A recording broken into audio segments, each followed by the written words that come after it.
Shalom, selamat pagi Bapak Ibu Saudara yang dikasihi Tuhan. Kita bersyukur kita bisa diizinkan Tuhan untuk kembali berkumpul pagi hari ini ya, ke tempat ini untuk bisa beribadah. Meskipun udara mungkin cukup dingin hari ini, hujan semalam, tapi bersyukur kita bisa berkumpul hari ini. Baik Bapak Ibu, kita akan memulai ibadah kita pada pagi hari ini. Saya undang kita bangkit berdiri bersama-sama. Kita akan berdoa untuk menyerahkan ibadah ini ke dalam tangan kasih Tuhan. Baik, mari kita tundukkan kepala, kita berdoa. Ya Tuhan Allah Bapa kami, ya bersyukur buat kasih dan setiamu kepada kami Tuhan.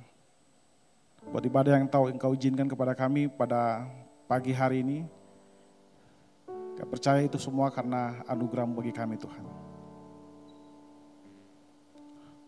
Sekarang kami ingin menyerahkan ibadah pagi hari ini ke dalam tangan kasih karunia-Mu Tuhan. Biarlah Engkau memberkati ibadah pada pagi hari ini. Biarlah pertolongan kita dalam ibadah minggu yang kudus ini datang daripada Allah yang menciptakan langit, bumi dan segenap isinya. Ia setia memelihara ciptaannya dan tidak pernah meninggalkan perbuatan tangannya dari selama-lamanya sampai selama-lamanya. Terima kasih Bapa, kami menyerahkan semua ibadah hari ini ke dalam tangan-Mu Tuhan. Semua pelayan Tuhan yang terlibat pagi hari ini, biarlah kami menyerahkannya ke dalam tangan-Mu. Engkau berkarya dalam kami, karunia-karunia yang kami persembahkan kepadamu Tuhan, Engkau pakai sebagai alat di tangan-Mu Tuhan. Kami juga berdoa buat semua sidang jemaat-Mu Tuhan pada pagi hari ini. Biarlah semua kami memiliki fokus yang benar kepada Engkau Tuhan, hati yang mau dibentuk oleh firman-Mu, oleh puji-pujian yang kami naikkan ke hadapan hadirat-Mu Tuhan, sehingga semua ibadah yang kami kerjakan pada pagi hari ini, biarlah semua hanya mendatangkan kemuliaan bagi nama-Mu saja, hanya mengakibatkan pertumbuhan rohani dalam kehidupan kami, yang dari hari ke hari kasih kami, cinta kami kepada Engkau, semakin hari semakin dekat Tuhan, semakin tinggi Tuhan, sehingga kami dibentuk di dalam karya Roh Kudus melalui ibadah pada pagi hari ini Tuhan. Terima kasih Tuhan, kami menyerahkan ibadah pagi hari ini ke dalam tangan kasih karunia-Mu saja. Haleluya, amin. Sekali lagi shalom Bapak Ibu Saudara. Boleh kasih senyuman terbaik kanan kirinya, boleh lihat dulu kanan kiri depan belakang, boleh kasih salam, boleh sapa dulu, boleh katakan selamat datang kembali di rumah Tuhan. Kita percaya kita punya yang dahsyat, amin. Yang percaya boleh sama-sama lambaikan tangannya. Boleh sorak-sorai terbaik bagi Tuhan kita hari ini. Mari sama-sama memuji Tuhan. Let's sing, come on.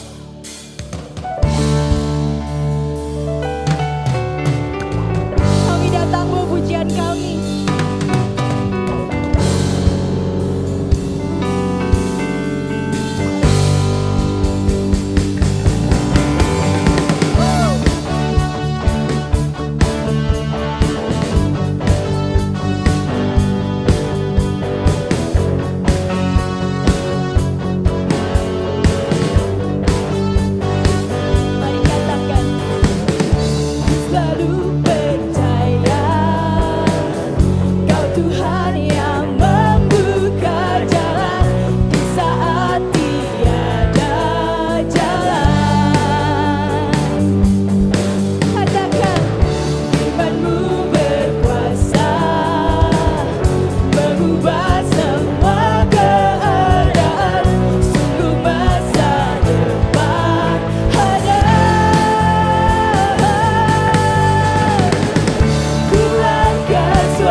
hari ini. Amin.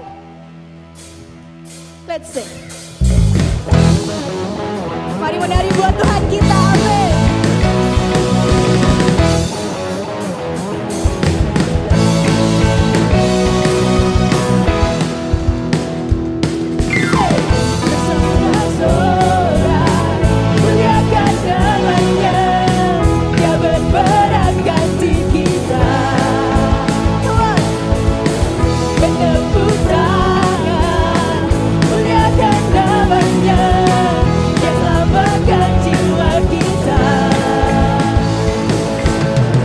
Satu-satunya penebus kalahkan maut, bangkitkan hidup.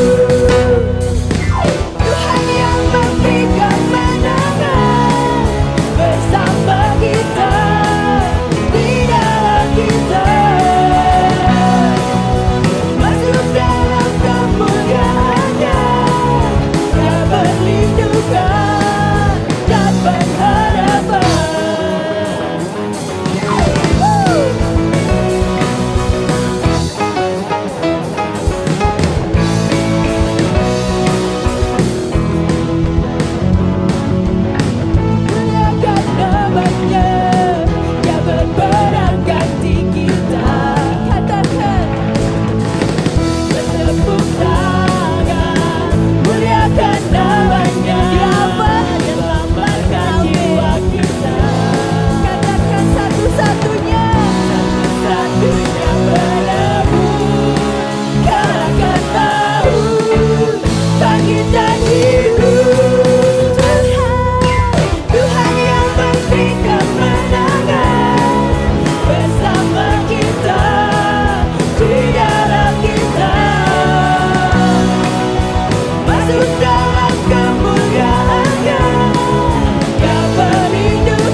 buat setiap kebaikan-Mu, buat pengorbanan-Mu yang nyata dalam hidup kami.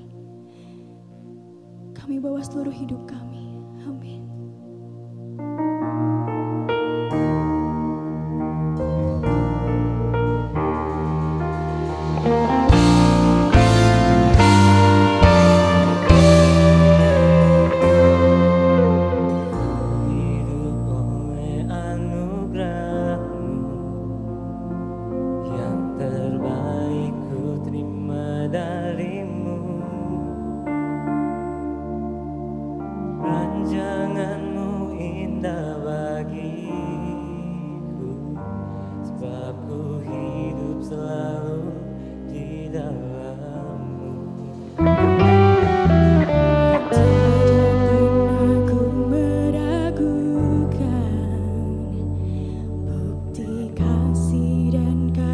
Salib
Aku hidup selalu di dalam-Mu.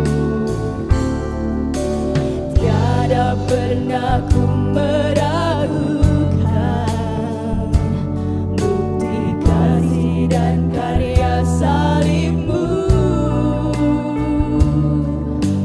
Kau telah mati gantikan hidupku, sebab itu ku selalu bersyukur.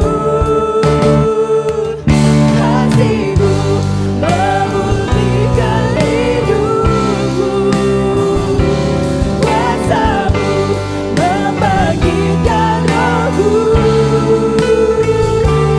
Darah-Mu telah tercurah bagiku, pengorbanan-Mu sempurna.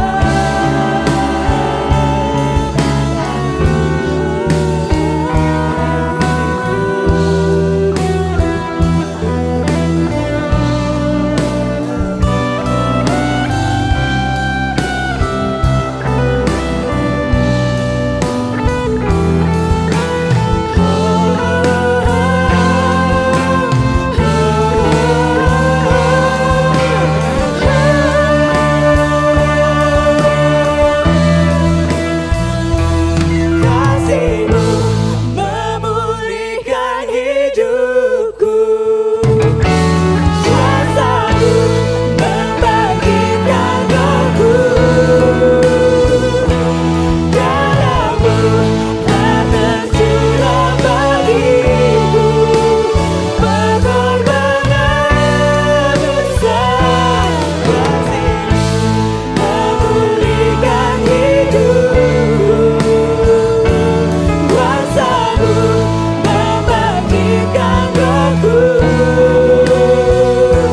Darah-Mu telah tercurah bagiku, pengorbanan-Mu sempurna.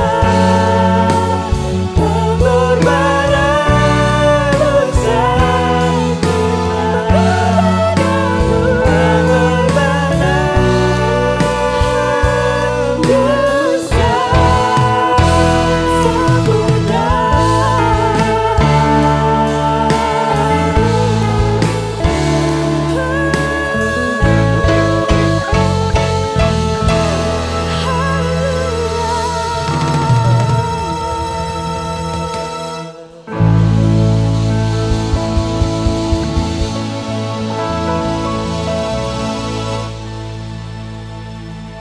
Sungguh betapa besar pengorbanan-Mu dalam hidup kami, Yesus. Terima kasih Tuhan. Kami gak ada apa-apanya tanpa Engkau. Terima kasih Kau sudah pilih kami. Terima kasih Yesus untuk salib-Mu yang sudah menebus hidup kami. Kami segenap anak-Nya Engkau Tuhan. Pakailah hidup kami Tuhan untuk menjadi kemuliaan-Mu. Kami bersyukur kalau hari ini kami masih bisa berkesempatan untuk beribadah. Kami bersyukur untuk setiap cinta-Mu, kebaikan-Mu dalam hidup kami. Kalau sebentar kami mau memberikan dan mengembalikan apa yang menjadi miliknya Engkau, biar Kau yang berikan kepada kami hati yang lebih lagi untuk lebih sukacita, untuk memberi yang terbaik hanya bagi-Mu. Terima kasih Tuhan Yesus. Kami mau serahkan selanjutnya ke dalam tangan-Mu. Kami sudah memuji, berdoa dan mengucap syukur. Haleluya, amin. Silakan duduk, selamat memberi.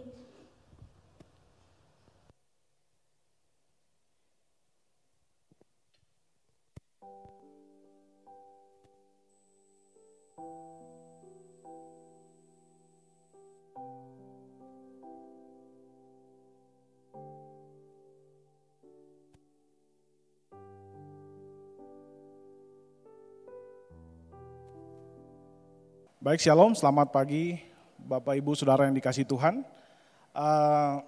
Kita akan berdoa sekali lagi untuk firman Tuhan. Mari kita tundukkan kepala, kita berdoa. Ya Tuhan Allah Bapa kami bersyukur buat kasih dan setia-Mu kepada kami. Terima kasih jika Engkau telah memberikan kepada kami kesempatan untuk boleh menaikkan puji-pujian kami, penyembahan kami ke hadapan hadirat-Mu Tuhan. Dan kami telah juga memberikan persembahan yang bisa kami berikan kepadamu Tuhan. Kami berdoa supaya persembahan yang kami berikan itu memperkenankan hati-Mu Tuhan. Dan kami berdoa juga buat semua kami yang terlibat untuk mengelola persembahan yang telah diberikan oleh semua sidang jemaat-Mu ini Tuhan. Supaya kami diberikan hikmat dari Tuhan, supaya kami dapat mengelolanya dengan tepat, sehingga pemberian ini, persembahan ini bisa menjadi alat di tangan-Mu Tuhan. Dan Bapa, sebentar kami akan mempersiapkan hati kami mendengarkan firman-Mu Tuhan. Kami membuka hati kami selebar-lebarnya, supaya kuasa firman-Mu itu masuk dalam hati kami, mengubah kehidupan kami. Kami yang tadinya mungkin kasih kami kepada Engkau mulai suam-suam kuku, kami mulai dibakar kembali kasih kami kepadamu Tuhan. Kami yang mungkin menghadapi berbagai persoalan kehidupan, kami diberikan semangat kembali dari firman-Mu Tuhan. Dan kami mungkin yang datang dengan berbagai macam kepahitan, luka hati dan sebagainya, kami pun dipulihkan oleh anugerah-Mu Tuhan. Karena kami percaya firman-Mu berkuasa untuk menyembuhkan semua kami, untuk menumbuhkan kehidupan spiritual kami, dan untuk membangkitkan kasih kami kepada Engkau Tuhan. Terima kasih Bapa, di dalam nama Tuhan Yesus kami berdoa kepada Bapa Surgawi. Haleluya, amin. Amin, sekali lagi shalom Bapak Ibu Saudara yang dikasih Tuhan. Shalom, shalom, oke. Ya, saudara, dalam beberapa minggu ini kita sudah membahas tentang 7 perkataan Tuhan Yesus di kayu salib. Kita sudah membahas dari perkataan yang pertama sampai kepada perkataan yang ke-6. Nah, hari ini kita akan membahas perkataan terakhir, yaitu perkataan yang ke-7, yang terambil dari Lukas pasal 23. Lukas pasal 23, sebenarnya ayatnya 46, tapi saya ingin kita membaca keseluruhan perikop itu supaya kita dapat memahami apa yang sebenarnya Lukas ingin sampaikan ketika Lukas menuliskan atau mencatat bagian ini. Jadi kita akan membaca dari pasal 23 ayat 44 sampai ayatnya ke-49. Lukas 23 ayat 44 sampai 49. Oke, kita akan membaca bagian firman Tuhan ini secara bergantian. Saya akan membacakan ayat 44, nah versi dari yang saya gunakan adalah terjemahan baru 2. Nah Bapak Ibu mungkin bisa membaca sesuai dengan apa yang Bapak Ibu gunakan, Alkitab yang Bapak Ibu gunakan. Nanti Bapak Ibu akan bacakan ayat ke-45, seterusnya kita akan bergantian sampai ayat 49. Baik, kalau sudah kita temukan bagian firman Tuhan itu, saya undang kita bangkit berdiri bersama-sama, kita akan membaca nats yang mendasari firman Tuhan pada pagi hari ini dengan berdiri. Lukas 23 ayat 44 sampai 49, saya akan membacakan ayat 44 terlebih dahulu. Lalu sekali lagi saya minta Bapak Ibu bergantian membacakan 45 sampai seterusnya sampai 49. Saya akan memulai, judul perikop itu Yesus mati. Ayat 44, ketika itu hari sudah kira-kira jam 12 dan kegelapan meliputi seluruh negeri itu sampai jam 3.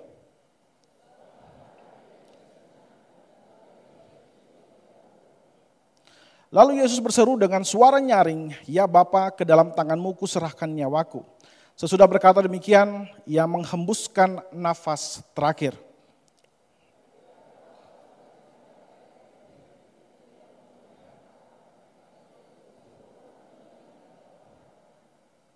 Ayat 48, sesudah seluruh orang banyak yang datang berkerumun di situ untuk tontonan itu, melihat apa yang terjadi, pulanglah mereka sambil memukul-mukul dada mereka.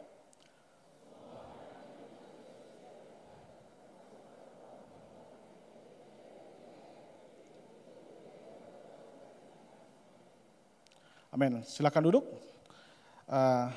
Tuhan memberkati semua kita. Nah, Bapak Ibu Saudara yang dikasihi Tuhan, sekali lagi kita sudah membahas perkataan Tuhan Yesus dari perkataan yang pertama sampai kepada yang ke-6. Ya, hari ini kita akan melihat perkataan yang ke-7. Ini adalah perkataan yang terakhir di mana Tuhan Yesus berkata atau berseru kepada Bapa untuk menyerahkan nyawanya kepada Bapa. Nah, kita akan melihat ada tiga makna atau tiga ekspresi dari apa yang Tuhan Yesus katakan ini, sehingga kita bisa belajar sesuatu dari peristiwa ini. Yang pertama, kita bisa melihat bahwa ini adalah merupakan ekspresi keyakinan pada penerimaan Bapa. Nah, saudara yang dikasihi Tuhan, ketika saudara mendengar kisah atau membaca kisah ungkapan Tuhan Yesus atau seruan Tuhan Yesus di kayu salib, 7 perkataan Tuhan Yesus di kayu salib, ada satu perkataan yang mungkin saudara pernah dibahas ya, saya kira perkataan kelima, yaitu Eli Eli lama sabachthani. Allahku, Allahku, mengapa engkau meninggalkan aku? Nah, kalau saudara mendengar bagian itu, ya, saya kira sudah dijelaskan di sini, Patri juga sempat menjelaskan juga bahwa pada saat itu kita harus membaca atau kita melihat peristiwa salib itu dalam kerangka Duinatur Kristus. Ya, sekali lagi ajaran gereja, ajaran Alkitab tentang Duinatur Kristus, bahwa Kristus adalah manusia dan dia juga adalah Allah, 100% Allah dan 100% manusia, itu harus kita pahami dengan baik. Sehingga ketika kita membaca bagian-bagian ini, kita tidak mudah disesatkan oleh orang-orang yang mungkin nanti akan mempertanyakan itu.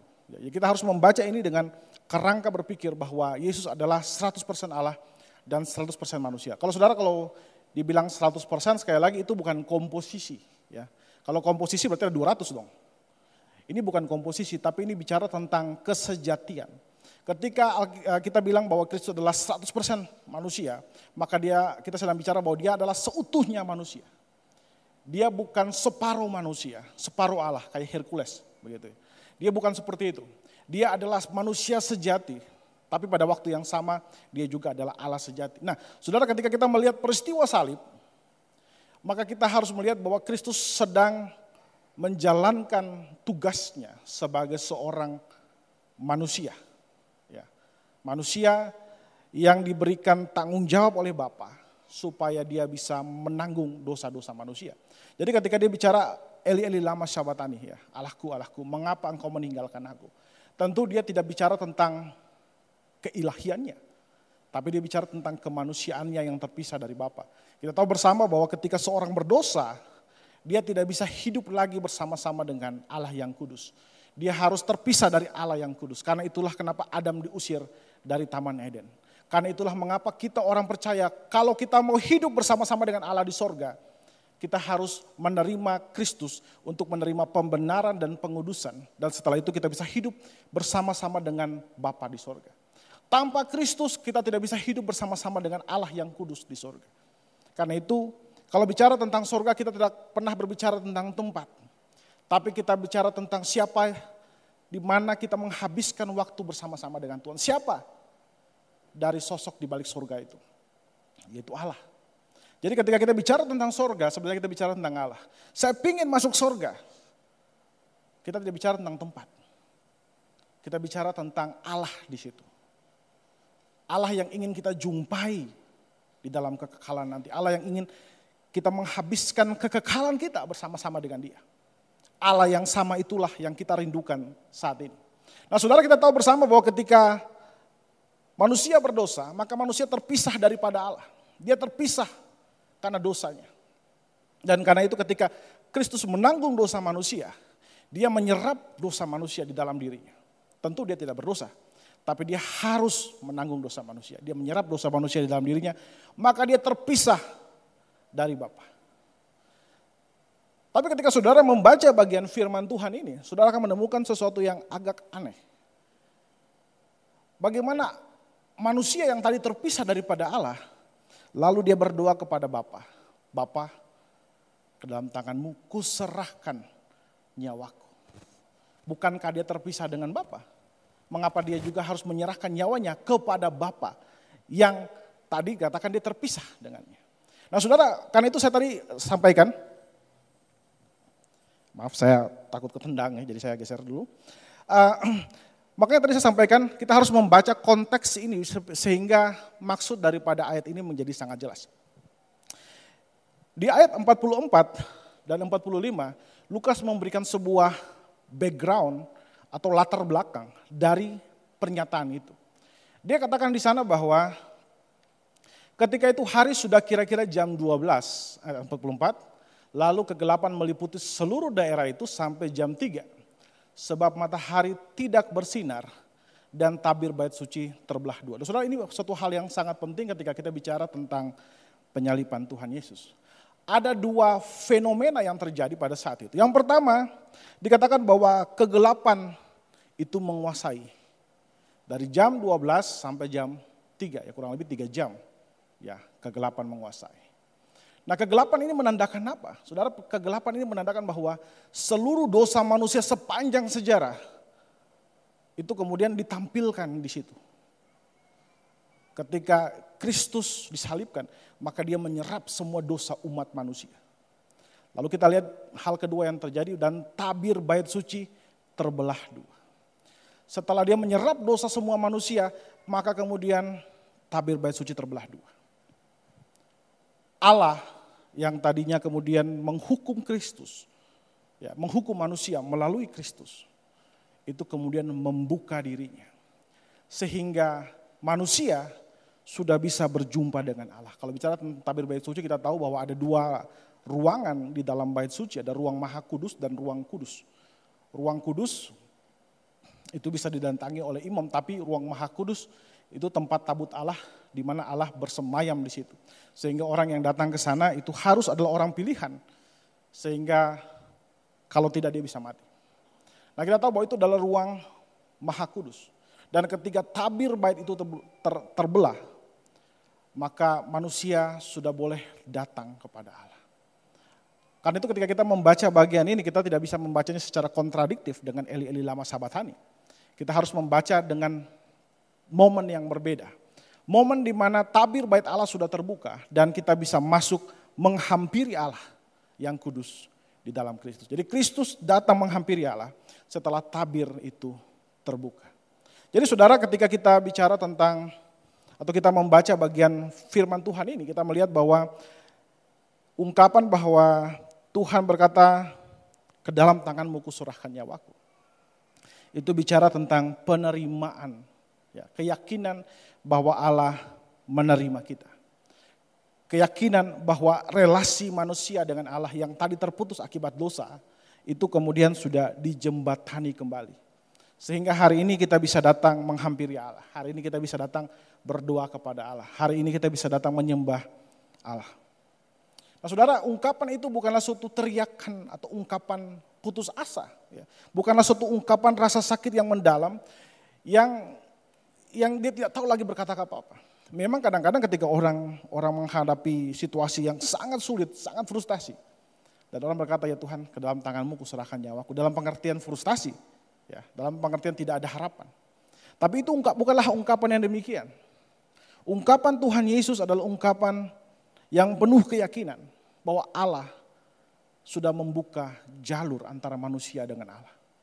Sehingga hari ini kita bisa datang menyembah Allah. Hari ini kita bisa datang memuji Allah. Saudara, kalau Tuhan Yesus tidak mati di atas kayu salib, hari ini kita tidak bisa datang menyembah Allah. Kita yang bukan Yahudi, kita harus menjadi proselit. Kita harus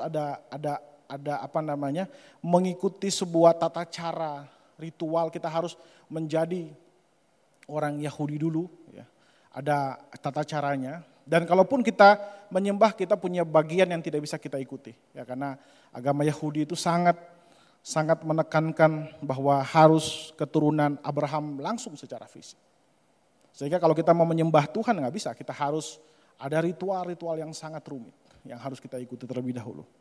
Tapi hari ini puji Tuhan, ya, karena Tuhan Yesus mati di atas kayu salib, karena dia menebus dosa kita bisa datang untuk menyembah Tuhan. Kita bisa datang memuji Tuhan, kita bisa datang menyembah Tuhan, kita bisa berdoa kepada Tuhan tanpa harus memberikan persembahan-persembahan yang lain. Saudara, ini merupakan sebuah kebenaran yang luar biasa. Amin saudara. Berikan tepuk tangan buat Tuhan kita. Amin. Saudara, sebagai orang Kristen kadang-kadang kita terlalu terbiasa dengan fakta ini. Sampai fakta ini kurang memberikan getar lagi dalam hati kita. Paskah itu menjadi sesuatu yang sangat biasa. Setiap tahun kita lakukan itu. Dan ketika kita melakukan itu, bertahun-tahun kita melakukan itu, kisah penyaliban Yesus itu terlalu sering kita lakukan. Dan kadang-kadang kita menganggap itu suatu yang tidak bermakna bagi kita. Kita menganggap bahwa itu tidak menyentuh lagi kehidupan kita. Kalau pertanyaan terbesar kita di dalam dunia ini, untuk apa kita hidup? Untuk apa kita hidup? Kita hidup untuk menghabiskan energi dunia? Kita hidup hanya untuk menghabiskan waktu kita di dunia? Jawabannya bukan itu. Jawabannya kita hidup untuk mempersiapkan diri kita supaya kita bisa hidup nanti dengan Allah di dalam kekekalan. Dan kehidupan di dalam kekekalan itu adalah sesuatu yang tidak mungkin terjadi kalau Kristus tidak ada di kayu salib. Nah, orang Kristen terlalu terbiasa dengan fakta ini. Sama dengan orang Paris, kalau dia lihat Menara Eiffel, dia biasa aja. Ya. Saya ingat pertama kali saya ke Jakarta ya, saya besar di Ambon, saya setelah lulus SMA baru saya kemudian kuliah sekolah teologi di Jawa. Lalu saya ketemu dengan istri saya, ya. Dan kemudian saya ingat pada liburan mungkin tahun 2001 begitu. Itu pertama kali saya ke Jakarta. Dan saya waktu ke Jakarta saya dengan teman saya, lalu saya lihat Monas, saudara. Ya, saudara, kalau orang kampung lihat Monas ya kayak gimana gitu ya. Wah, ternyata ada gitu ya. Ini Monas tuh ada gitu. Itu dan teman saya orang Jakarta dia biasa aja, mungkin dari kecil dia sudah lahir juga di Monas mungkin, jadi terbiasa begitu. Bagi saya ini sesuatu yang fantastik, ini luar biasa sekali. Tapi bagi dia ya itu Monas, Nov. Kenapa? Baru lihat ya. Ya. Dan memang itu sangat mengagumkan bagi saya. Saudara, sebagai orang Kristen kita pun demikian. Kadang-kadang kita terlalu terbiasa dengan fakta ini. Kita tidak menganggap ini sesuatu yang fantastik, ini yang luar biasa. Ini sesuatu yang biasa-biasa saja. Semua orang Kristen tahu fakta itu. Tapi tahukah saudara bahwa fakta ini, peristiwa ini itu begitu dahsyat. Ini begitu luar biasa. Kalau orang Kristen kita tidak berita ini tidak lagi menggetarkan batin kita. Ada sesuatu yang salah dengan kita. Ini kisah yang sangat luar biasa, saudara. Ini kisah yang sangat luar biasa. Nah, karena itu penting bagi kita untuk kenapa gereja setiap tahun melakukan perayaan Paskah. Ini bukan sebuah rutinitas biasa. Gereja tahu, Tuhan tahu bahwa kita ada di dalam dunia yang sangat membenci Tuhan. Dunia yang ingin menarik saudara keluar dari keselamatan itu. Dunia yang ingin mengoyak-ngoyakkan keyakinan saudara tentang keselamatan. Dan belum lagi kesengsaraan dunia yang begitu. Ya, kita menghadapi berbagai masalah di dalam kehidupan kita sehari-hari, dalam pekerjaan, di dalam kehidupan mungkin kehidupan rumah tangga, kehidupan ekonomi dan sebagainya.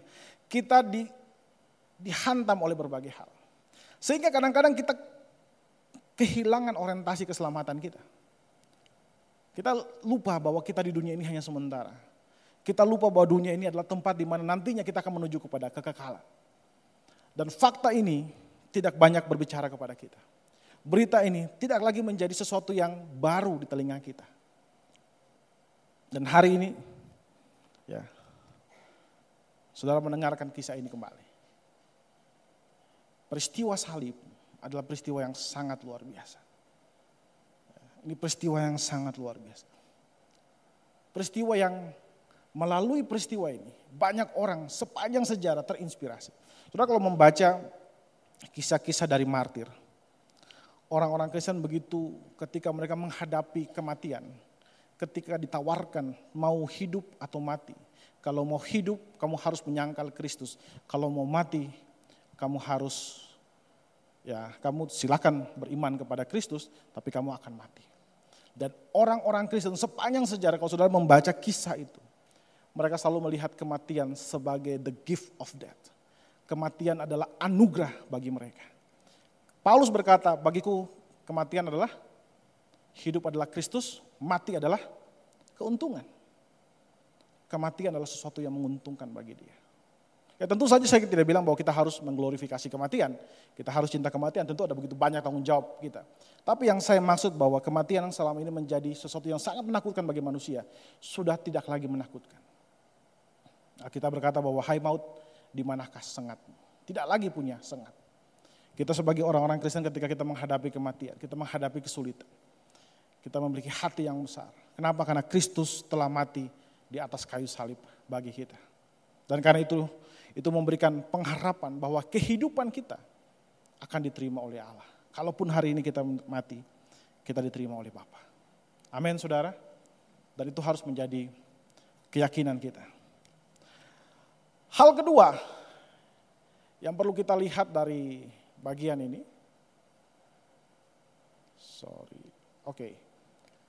Ini merupakan ekspresi penyerahan diri kepada Allah, kepada Tuhan. Sekali lagi, ketika kita bicara tentang salib, kita harus melihat dalam konteks duinatur Kristus. Pada saat Yesus disalib, dia disalibkan sebagai manusia, tapi kealahannya tidak meninggalkan dia. Dia masih tetap Allah. Tapi yang disalib adalah kemanusiaannya. Kita harus melihat itu dengan kacamata yang tepat, sehingga kita tidak disalah mengerti, Injil tidak disalah mengerti, atau kita mudah disesatkan oleh orang-orang yang anti dengan kekristenan, sehingga mereka bisa mempertanyakan kok Allah disalib, kok Allah bisa mati dan sebagainya. Ya. Saya kira kita sudah membahas itu dari Biblical Night, dan hari ini kita cuma hanya mencoba untuk memahami maknanya secara mendalam. Nah saudara, ketika kita bicara tentang salib, ya, atau ekspresi dari Tuhan Yesus, ketika dia bicara tentang ya Allahku, mengapa, ya Allahku, ke dalam tanganmu kuserahkan nyawaku, dia bicara tentang penyerahan diri kepada Allah. Saudara, ketika dia mengatakan hal itu, dia sebenarnya mengutip dari, Tuhan Yesus sedang mengutip dari Mazmur 31 ayat 6. Ya. Mazmur 31 ayat 6. Nah, Mazmur 31 ayat 6 dikatakan di sana, ke dalam tanganmu kuserahkan nyawaku, engkau membebaskan aku ya Tuhan, Allah yang setia. Jadi ketika Tuhan Yesus menyerahkan dirinya kepada Bapa, dia tahu dia sedang menyerahkan dirinya kepada tangan yang tepat. Ya, sebagai manusia, dia menyerahkan dirinya kepada tangan yang tepat. Nah saudara, kalau kita membaca Mazmur 31 ayat 6, ini sebenarnya agak paralel dengan Ayub 13. Nah konteks dari bagian itu adalah, dia ingin bicara bahwa meskipun kita orang benar, ya, seringkali kita pun mengalami penderitaan. Dan meskipun kita mengalami penderitaan sebagai orang benar, tapi kita boleh menyerahkan hidup kita ke dalam tangan Tuhan yang maha baik. Nah saudara, ini sesuatu hal yang sangat kuat, sesuatu hal yang sangat penting. Karena sepanjang kehidupan kita sebagai orang Kristen, kita menghadapi berbagai macam masalah. Ya. Kadang-kadang kita hidup benar di hadapan Tuhan, kita menghadapi masalah. Karena kadang-kadang kita hidup jujur terhadap sesama, kita ditipu oleh orang lain. Kadang-kadang kita setia, kita dikhianati oleh orang yang kita setia itu. Dan kehidupan ini seringkali menawarkan kepahitan kepada orang Kristen. Tapi kalau kita menyerahkan hidup kita ke dalam tangan Tuhan, sama seperti Daud, dia menyerahkan hidupnya ke dalam tangan Tuhan. Kalau saudara baca konteks daripada ayat itu, judulnya aman dalam tangan Tuhan. Daud pada Mazmur 31 itu sebenarnya dia bicara tentang keluhan dia, bahwa dia hidup benar di hadapan Tuhan, tapi dia juga mengalami penderitaan. Dan bukankah itu pun yang kita alami? Ya, kita mengalami penderitaan. Kristus pun melakukan hal yang sama, mengalami hal yang sama. Dia adalah orang benar. Dan pada saat itu dia mengalami penderitaan. Nah ini menjadi sebuah pola bagi kita sebagai orang percaya. Ingat Kristus, dia sebagai Allah, dia juga menjadi manusia. Dia adalah manusia juga. Dan karena dia menjadi manusia, maka kita bisa mengikuti kehidupannya sebagai seorang teladan. Ya.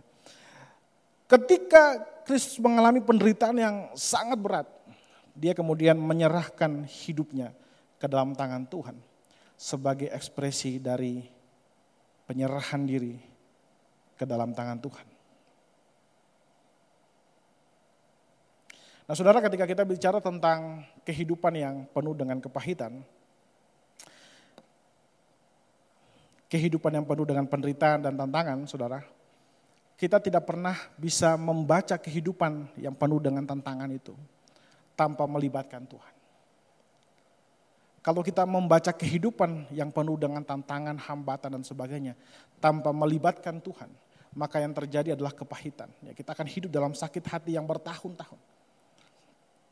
Karena itu Roma 8 ayat 28 berkata, Allah bekerja dalam segala sesuatu untuk mendatangkan kebaikan bagi kita. Ada satu kisah dalam Alkitab yang saya kira cukup baik untuk mengekspresikan bagian itu, yaitu kisah Yusuf. Saudara, Yusuf adalah orang yang baik. Ya, meskipun dia Pada saat dia bertumbuh dia masih sangat kekanak-kanakan sekali. Sehingga dia menceritakan mimpi-mimpinya kepada ayahnya, kepada saudara-saudaranya. Yang kemudian mengakibatkan iri hati. Tapi dia dikhianati oleh saudaranya. Dia dijual oleh saudaranya. Lalu kemudian sampai di Mesir, apa yang terjadi di Mesir? Dia bekerja dengan sangat baik. Tapi yang terjadi dia dikhianati oleh tuannya. Dan akhirnya dia dimasukkan ke dalam penjara. Tapi akhirnya dia bekerja dengan sangat baik di sana. Dan Tuhan kemudian mengangkat dia. Nah saudara, kalau kita melihat kisah itu, kita mungkin, kalau saya di posisi itu, saya akan berkata bahwa mungkin saya akan mengalami kepahitan yang sangat dalam. Apalagi dikhianati oleh keluarga sendiri, oleh saudara sendiri. Tapi Yusuf tidak. Kenapa? Apakah Yusuf jauh lebih baik daripada kita? Coba kita lihat sedikit perkataan Yusuf. Lalu kata Yusuf kepada saudara-saudaranya itu, marilah dekat-dekat, maka mendekatilah mereka. Ini kisah setelah Yusuf menjadi seorang penguasa di Mesir, ya. Dan saudaranya datang, lalu dia mulai membuka siapa dirinya. Ya. Maka mendekatlah mereka katanya, akulah Yusuf, saudaramu yang kamu jual ke Mesir. Kamu jual ke Mesir. Dia tidak bilang, ya kamu sebenarnya tidak bermaksud berjual. Dia bicara secara direct bahwa betul-betul mereka berniat menjual dia. Dia menerima fakta itu. Lalu dia bilang, tetapi sekarang janganlah bersusah hati. Janganlah menyesali diri karena kamu menjual aku ke sini. Sebab untuk memelihara kehidupanmu lah Allah menyuruh aku mendahului kamu. Saudara, dia membaca garis hidupnya. Dan dia melihat Allah mengendalikan setiap poin dari hidupnya. Kalau kita tidak melihat Allah di dalam kehidupan kita, termasuk peristiwa-peristiwa yang menyakitkan, kita tidak pernah menemukan makna daripada kehidupan kita. Kita tidak pernah menemukan makna dari penderitaan yang kita alami. Maka yang tersisa hanyalah sakit hati, kepahitan dan sebagainya. Tapi Yusuf, dia mulai membaca kehidupannya sebagai orang yang dia melihat Allah di sana. Saudara, Yusuf tidak lebih hebat daripada kita. Dia manusia biasa sama seperti kita. Tapi Alkitab memberikan sebuah pola kepada kita yang bagus untuk kita ikuti. Yaitu mencoba membaca kehidupan kita dari karya Allah. Ketika kita melihat Allah di dalam kehidupan kita, termasuk hal-hal yang menyakitkan kehidupan kita, kita akan menemukan makna di situ. Amin, saudara. Belajar untuk memaknai kehidupan kita. Apa yang Tuhan inginkan bagi saya? Mengapa Tuhan izinkan?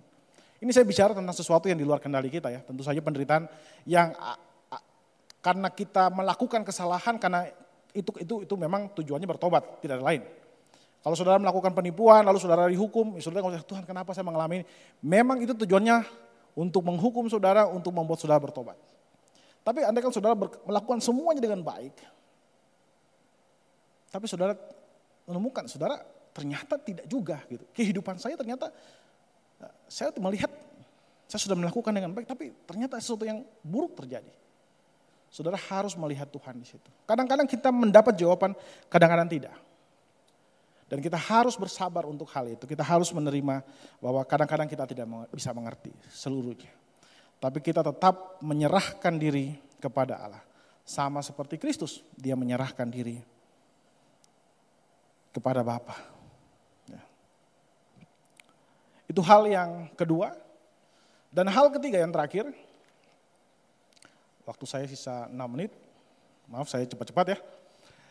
Yang ketiga, yaitu ekspresi kesetiaan kepada Bapa. Nah saudara, ketika dia bicara tentang, Kristus bicara tentang dia menyerahkan dirinya kepada Bapa.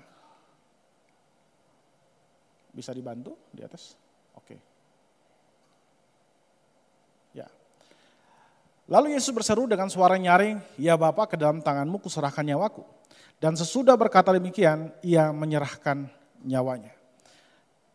Lalu ayat ke-47 ya, ketika kepala pasukan melihat apa yang terjadi, ia memuliakan Allah, katanya, sungguh orang ini adalah orang benar.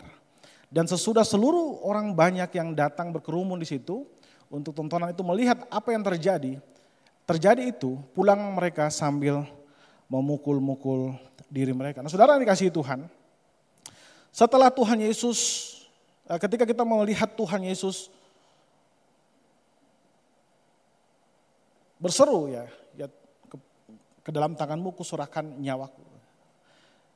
Nah kita melihat di situ juga merupakan sebuah unsur ya selain ekspresi yang lain, itu juga merupakan sebuah ekspresi dari kesetiaan kepada Allah, saudara. Jadi dari situ kita melihat bahwa kematian Kristus di atas kayu salib itu bukanlah suatu kematian yang dirampas, kehidupan yang dirampas dari dia. Kristus sepanjang pelayanan dia berkata bahwa dia diutus oleh Bapa. Lalu ketika dia melayani dia bilang dia melakukan kehendak Bapa. Dan pada saat disalib itu dia sedang melakukan kehendak Bapa. Ketika dia mati dia menyerahkan nyawanya kepada Bapa. Nah saudara, ini sesuatu hal yang penting ketika kita bicara tentang kesetiaan Kristus.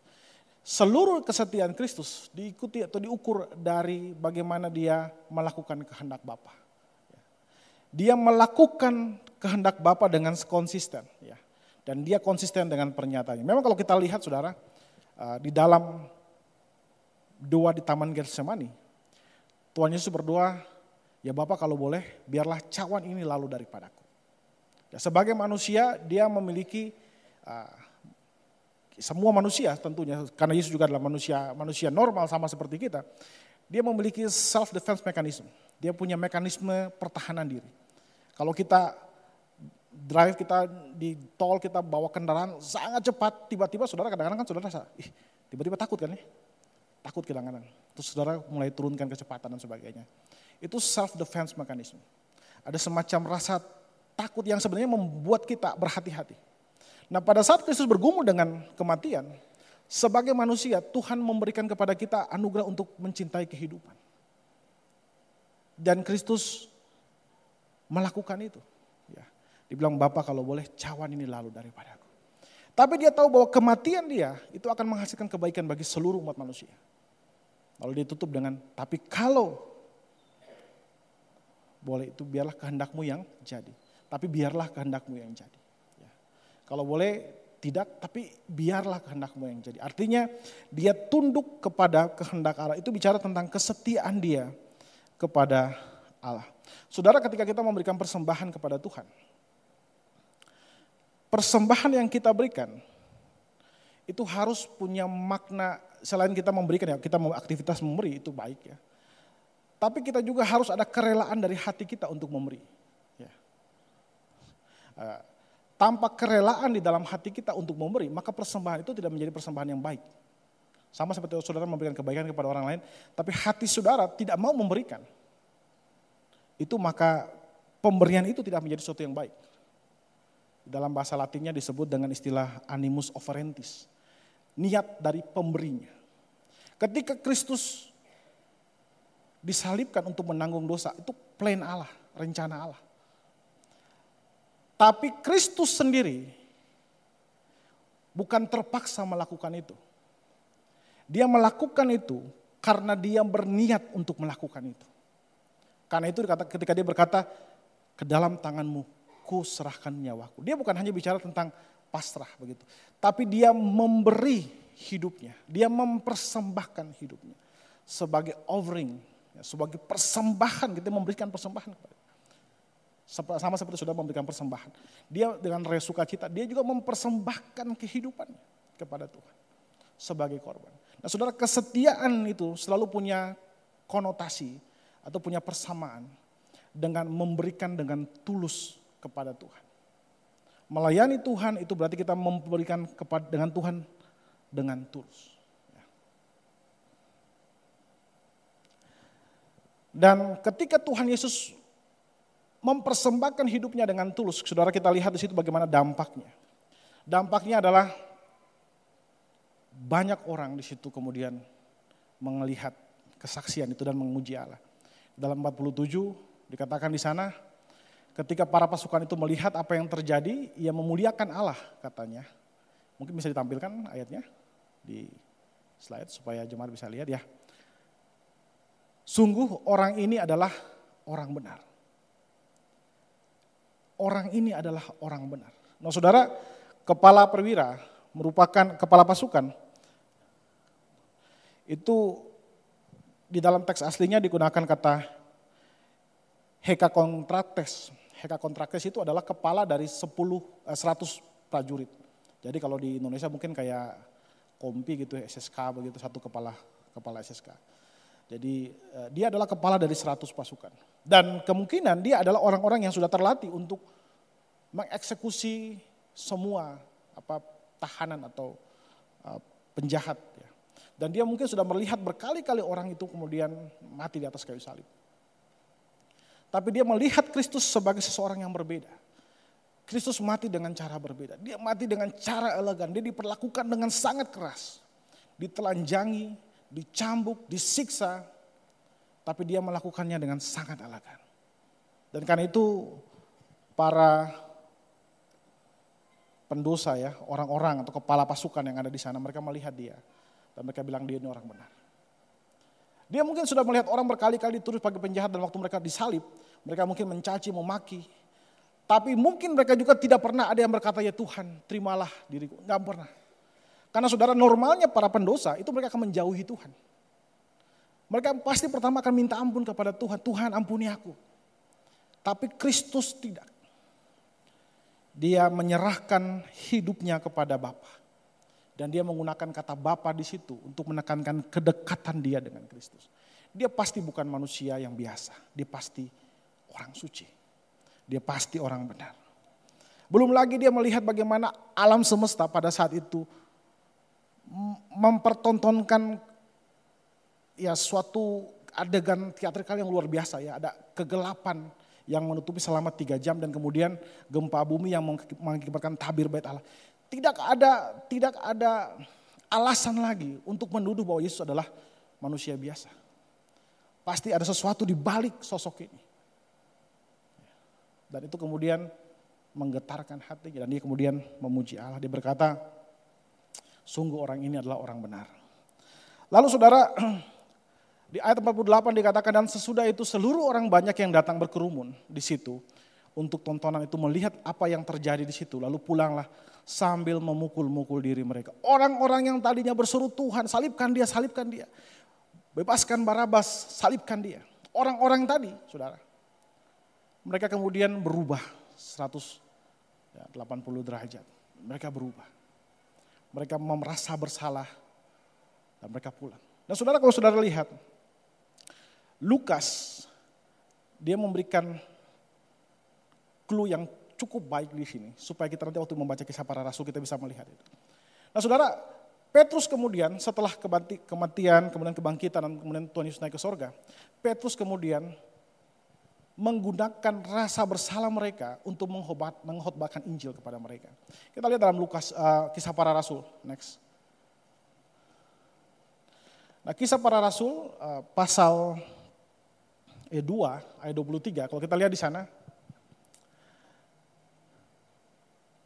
Rasul Petrus dalam peristiwa Pentakosta, saya minta ya 5 menit lagi ya.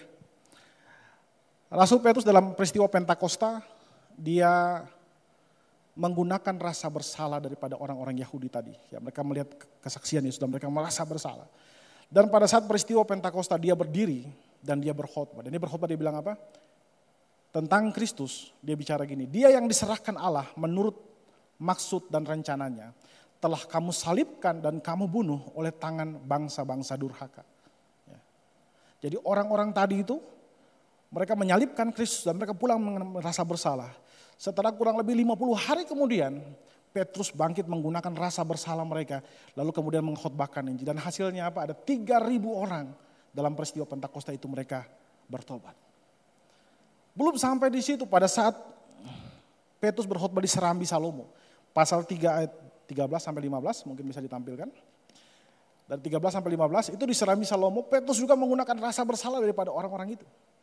Dia berkata begini, Yesus yang kamu serahkan dan tolak di depan Pilatus, walaupun Pilatus berpendapat bahwa ia harus dilepaskan. Tetapi kamu telah menolak yang kudus dan benar, serta menghendaki seorang pembunuh sebagai hadiahmu. Demikian ia, pemimpin kepada kehidupan, telah kamu bunuh. Saudara, Petrus menggunakan rasa bersalah itu untuk memberitakan Injil. Dan hasilnya Alkitab mencatat ada 5.000 orang bertobat setelah peristiwa itu. Jadi orang-orang yang berkerumun yang bilang salibkan Yesus, banyak dari antara mereka pun kemudian menjadi Kristen mula-mula. Kalau kita membaca peristiwa ini. Nah saudara, kita kalau melihat peristiwa ini, Penyerahan diri Kristus bukan hanya suatu penyerahan diri biasa. Penyerahan diri menjadi pola untuk kesetiaan bagi kita. Penyerahan diri yang menjadi pola bagi keteladanan bagi kita untuk bisa menyerahkan hidup kita ke dalam tangan Tuhan. Dan dia juga bicara tentang kesetiaan. Dan bukan cuma itu. Penyerahan diri Kristus itu telah membuat banyak orang pada saat itu kemudian menjadi percaya. Dan banyak orang percaya di gereja mula-mula. Mereka adalah orang-orang yang melihat peristiwa itu. Saya ingin merupakan sebuah peristiwa yang sangat transformatif bagi mereka. Nah saudara, di dalam kehidupan kita sebagai seorang Kristen, pertanyaan yang penting adalah, apakah peristiwa itu juga berbicara kepada kita? Ya. Mungkin kita mengalami berbagai macam kesulitan dalam kehidupan. Kita mengalami penderitaan. Kita mengalami berbagai macam masalah. Tapi apakah kita menyerahkan kehidupan kita ke dalam tangan Tuhan? Ya. Kalau kita menyerahkan kehidupan kita ke dalam tangan Tuhan, sama seperti Tuhan Yesus, sama seperti Daud, Tuhan akan membebaskan kita dari kekhawatiran. Dia akan merawat kehidupan kita, sama seperti dia merawat kehidupan Yusuf. Kadang-kadang ada begitu banyak hal tidak bisa kita mengerti, tapi Allah sanggup mengubahnya. Seorang pemain musik bisa membantu saya sebentar. Singer Asher juga bisa tolong. Mari kita ambil waktu sejenak untuk bisa merenungkan firman Tuhan ini.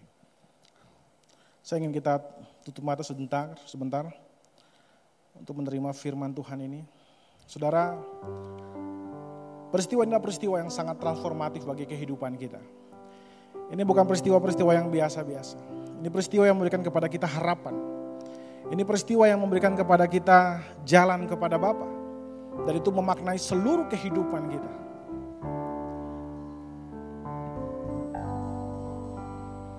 Dan karena itu penting bagi kita untuk bisa menyerahkan hidup kita ke dalam tangan Tuhan. Bagi saudara yang mungkin hari ini saudara masih hidup dalam dosa, saudara mungkin bergereja tapi saudara masih hidup dalam dosa. Hari ini Tuhan datang kepada saudara untuk menjamah kehidupan saudara. Kristus datang untuk menjamah kehidupan saudara. Dia jamah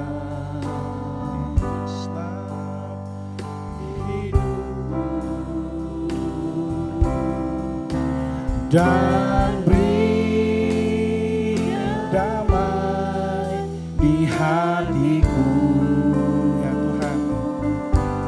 Katakan, semua telah berubah dan aku tahu dia jamah ku jadi baru. Sekali lagi katakan, dia jamah.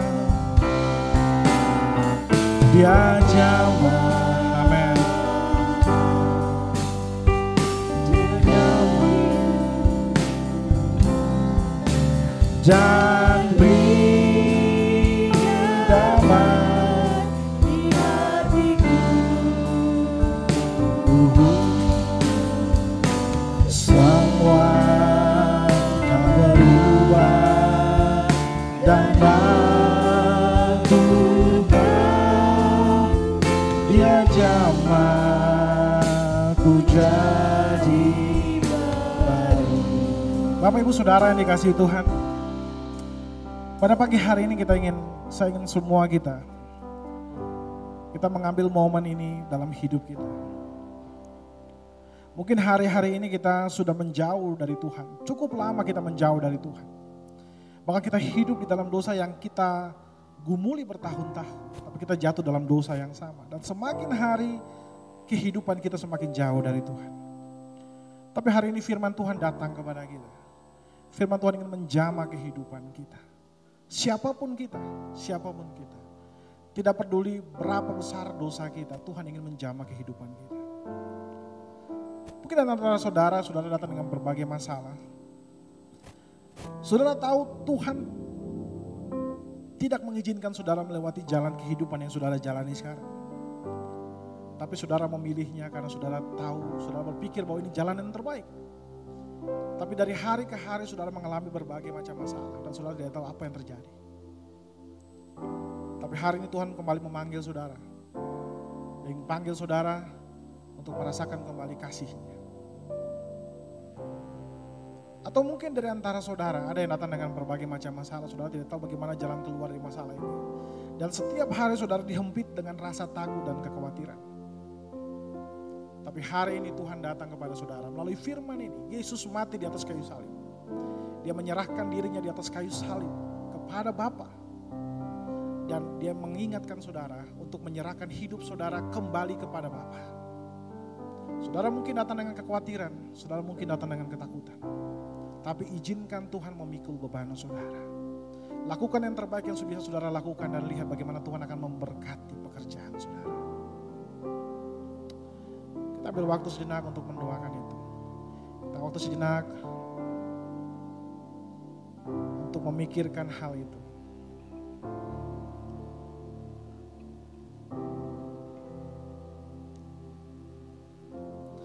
Kita angkat pujian ini sekali lagi dengan hati yang penuh sungguh-sungguh kepada Tuhan. Katakan dengan kesungguhan, dia jamah. Dia jamah. Amin Tuhan. Hidupku. Katakan dan beri damai di hatiku. Dan beri damai di hatiku. Katakan semua telah berubah. Semua telah berubah ya Tuhan. Dan aku tahu dia jamah ku jadi. Sekali lagi katakan dia jamah. Dia jamah ya Tuhan.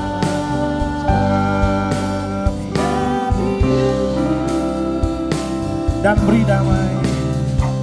Dan beri damai ya Tuhan. Semua telah berubah dan aku tahu Yesus jamah ku jadi baru. Benar Bapa, bahwa ketika Engkau masuk dalam kehidupan kami, Engkau mentransformasi kehidupan kami menjadi baru. Kami yang dulunya masih menyukai dosa, kami kemudian berubah menjadi orang-orang yang mencintai kekudusan Tuhan. Kami yang tadinya datang dengan kekhawatiran, kami menjadi tenang di dalam hadirat-Mu Tuhan, karena Engkau menjamin bahwa Engkau akan membantu kami, Engkau akan memelihara kehidupan kami. Dan kami bersyukur karenanya Tuhan Yesus. Terima kasih Tuhan, terima kasih. Hari ini Tuhan, mungkin di antara kami ada juga yang sudah cukup lama, kami bergereja setiap tahun. Setiap minggu kami datang bergereja, tapi kami kehilangan sentuhan akan Engkau. Kami kehilangan kasih akan Engkau. Terima kasih hari ini Engkau telah datang dalam hati-hati kami. Engkau membasahi hati kami yang kering dan menyegarkan kembali kasih kami kepada Engkau Tuhan. Terima kasih Bapa. Serahkan kehidupan kami ke dalam tangan-Mu Tuhan.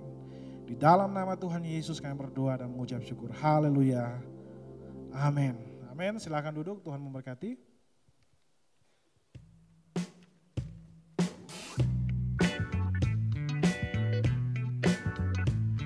Saudara, kelas KOR akan kembali dimulai pada bulan Maret 2024 minggu yang ketiga. Segera daftarkan diri Anda untuk mengikuti kelas KOR. KOR membership akan diadakan hari Minggu ke-1 dan ke-3. KOR Maturity 1 diadakan setiap hari Rabu ke-1 dan ke-3. KOR Maturity 2 diadakan setiap hari Senin ke-1 dan ke-3. KOR Ministry diadakan setiap hari Senin ke-2 dan ke-4. KOR Mission diadakan setiap hari Minggu ke-2 dan 4. Seluruh kelas diadakan melalui Zoom meeting pukul 7 sampai 8 malam. Saudara dapat mendaftarkan diri melalui link berikut ini atau melalui QR Code yang disediakan.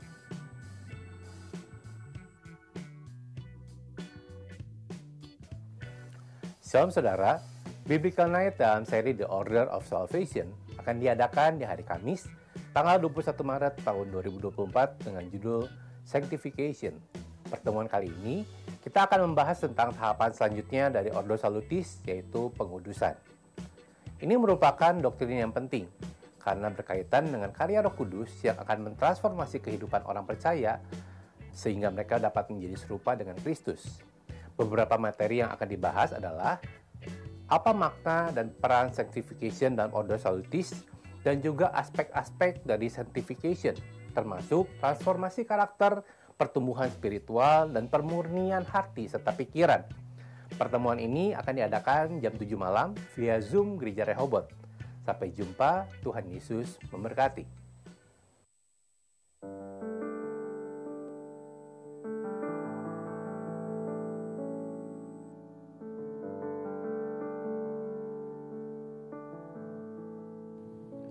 Mari bersatu, saling mendukung dalam doa. Kita mengangkat tangan berserah kepada Allah.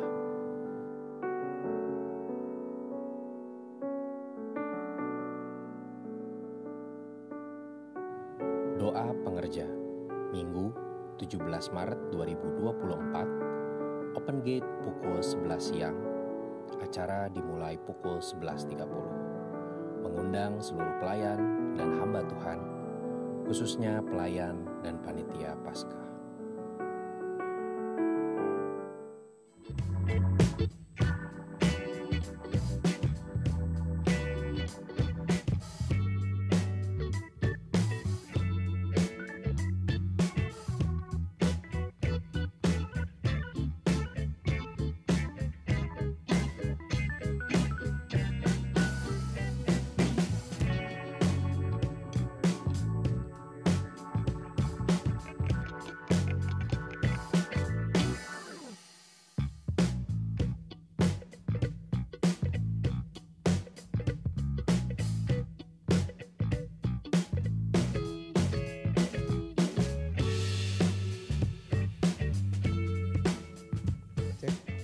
Sudah diberkati oleh firman Tuhan yang tadi sudah dibawakan.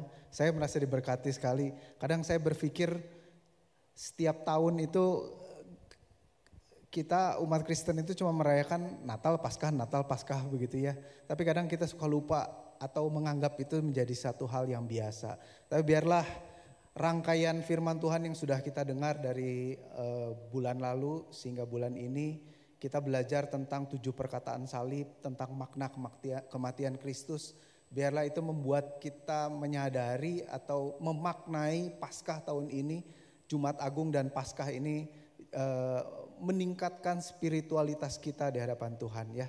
Sebetulnya spiritualitas kita itu dibangun dari kesadaran kita. Jadi bukan karena dari luar, tetapi dari diri kita sendiri memaknai atau enggak. Gitu ya. Puji Tuhan, saya mewakili Bapak dan Ibu Gembala karena beliau sedang ada di Filipina. Jadi menutup kebaktian pada pagi hari ini. Mari kita akan bangkit berdiri, kita akan tutup kebaktian pada pagi hari ini. Bapak, kami mengucap syukur Tuhan untuk pagi hari yang indah ini Tuhan, yang kami boleh berbakti di rumah Tuhan, memuji memuliakan nama Tuhan. Dan terlebih kami mendengarkan firman Tuhan yang membuat kami mengerti Tuhan, betapa dahsyat Tuhan kebaikan-Mu Tuhan atas hidup kami. Betapa tanpa Kristus kami akan mati dengan sia-sia Tuhan. Tetapi karena karya penebusan Allah, karena karya salib-Mu Tuhan, kami diselamatkan. Sadarkan selalu Tuhan akan hal itu Tuhan.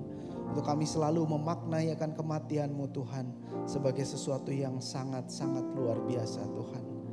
Terima kasih Tuhan untuk firman Tuhan, terima kasih untuk keberadaan kami semua Tuhan. Berkat Tuhan yang melimpah buat hidup kami, perlindungan, damai sejahtera, sukacita yang Kau berikan atas kami Tuhan. Kami akan pulang ke rumah kami masing-masing dengan membawa berkat dari Allah Bapa. Mari kita arahkan hati dan pikiran kita hanya kepada Allah. Biarlah berkat Allah menyertai kita semua.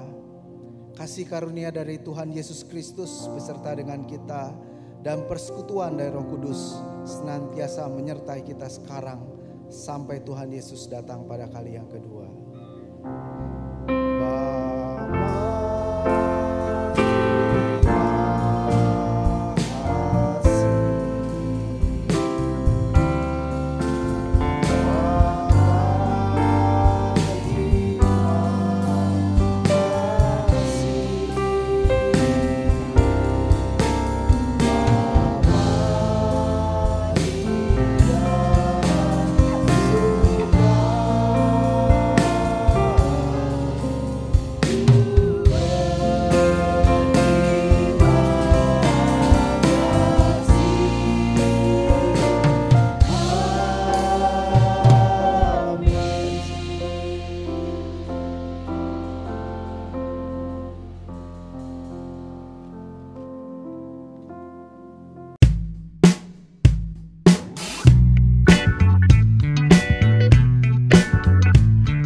saudara, kelas KOR akan kembali dimulai pada bulan Maret 2024 minggu yang ketiga. Segera daftarkan diri Anda untuk mengikuti kelas KOR. KOR membership akan diadakan hari Minggu ke-1 dan ke-3. KOR Maturity 1 diadakan setiap hari Rabu ke-1 dan ke-3. KOR Maturity 2 diadakan setiap hari Senin ke-1 dan ke-3. KOR Ministry diadakan setiap hari Senin ke-2 dan ke-4. KOR Mission diadakan setiap hari Minggu ke-2 dan 4. Seluruh kelas diadakan melalui Zoom meeting pukul 7 sampai 8 malam. Saudara dapat mendaftarkan diri melalui link berikut ini atau melalui QR Code yang disediakan.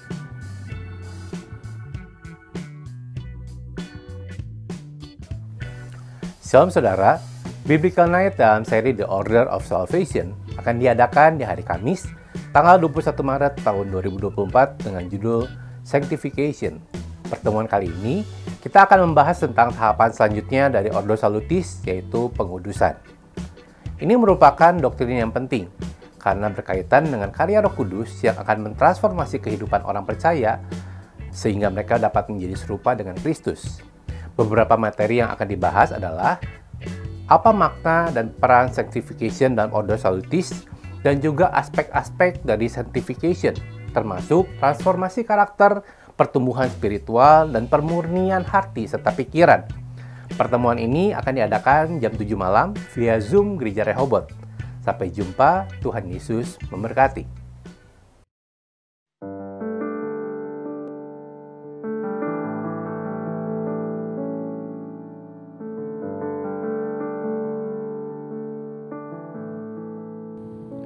Mari bersatu, saling mendukung dalam doa. Kita mengangkat tangan, berserah kepada Allah.